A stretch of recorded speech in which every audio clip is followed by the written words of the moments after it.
சிம்பிளான choco mousse cake எப்படி செய்யறதுன்னு பார்க்கலாம். அதுக்கு ஃபஸ்ட்டு சாக்லேட் எடுத்துக்கோங்க.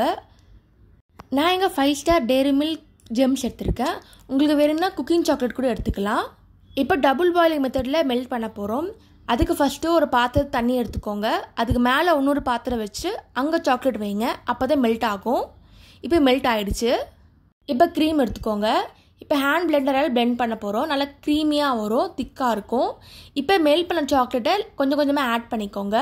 இப்போ ரெண்டுத்தையும் சேர்த்து பிளெண்ட் பண்ணலாம். இப்போ சாக்லேட் கனாஷ் ரெடி ஆயிரும். நீங்கள் எவ்வளோ நேரம் பிளெண்ட் பண்ணுறீங்க அந்தளவுக்கு திக்காக வரும். இப்போ நல்லா திக்காக வந்தாச்சு. இப்போ நம்ம லேயரிங் பண்ண போகிறோம்.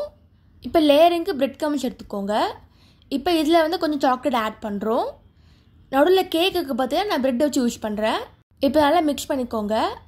இப்போ லேயரிங் பண்ண ஆரம்பிக்கலாம். ஃபஸ்ட்டு பிரெட் க்ரம்ஸ் போட்டாச்சு. அதுக்கு மேலே க்ரீம். இப்போ நெக்ஸ்ட்டு பிரெட் க்ரம்ஸ் ஆட் பண்ணுறோம். அதுக்கு மேலே க்ரீம் ஆட் பண்ணுறோம். இந்த மாதிரி லேயரிங்காக பண்ணிகிட்டே இருக்கலாம். ஃபைனலாக சாக்லேட் ஆட் பண்ணலாம். டார்க் சாக்லேட் இங்கே போடுறேன். இப்போ மேலே டெக்கரேஷனுக்கு சாக்லேட் துருவி போடுறேன். சாக்லேட் மூஸ் ஜார் ரெடி ஆயிடுச்சு. நான் நடுவில் பிரெட் க்ரம்ஸ் போட்டிருக்கேன். நீங்கள் அதுக்கு பதிலாக ரெடிமேட் கேக் கூட வச்சுக்கலாம். அப்போ தான் லேயரிங் அழகாக இருக்கும் பார்க்க.